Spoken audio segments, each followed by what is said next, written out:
కరెక్టే పవన్ సార్ని కలవాలి. ఇప్పటివరకు ఎవరిని కలవలేము. ఒక పవన్ సార్ కలుగుతామనే ఆలోచనతో పవన్ సార్ దగ్గరికి వెళ్ళి సార్ ఇట్లా సంగతి సార్ అని చెప్పాను. చెప్తే ఇమీడియట్గా స్పందించారు.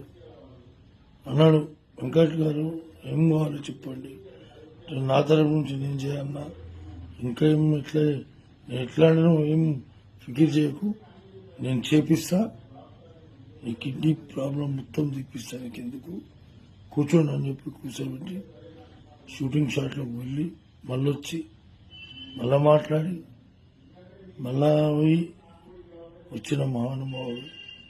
ఇవాళ నాకంటూ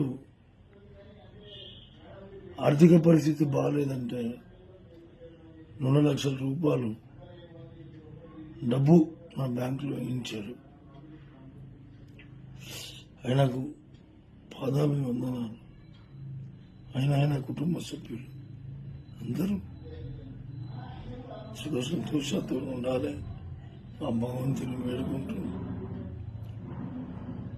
ఆ లక్ష్మీనరసింహస్వామి ఆశీస్సులు ఉండాలి, ఆంజనేయ స్వామి ఆశీస్సులు ఉండాలి. పవన్ సార్ ఇంకా బాగుండాలి మనస్ఫూర్తిగా చెప్తున్నా. Thank you sir. మీరు చాలా హెల్ప్ చేస్తున్నారు సార్. నా జీవితకాలంలో మరవని హెల్ప్ సార్. నా కన్న తల్లిదండ్రులు ఎంతనో, తర్వాత మీరు కూడా అంతే సార్.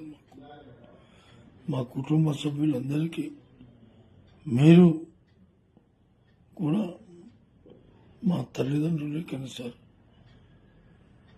ఎందుకంటే నా లైఫ్లో ఫస్ట్ నన్ను 2 లక్షల రూపాయలు ఆదుకున్న ఏకైక వ్యక్తి పవన్ కళ్యాణ్, డిప్యూటీ సీఎం గారు. మీరు ఎల్లప్పుడూ సుఖ సంతోషాలతోనే ఉంటారని ఆ భగవంతుని వేడుకుంటూ థ్యాంక్ యూ సార్. ధన్యవాదాలు. మీకు మీ కుటుంబ సభ్యులందరికీ పాదాభివందనాలు సార్. Thank you.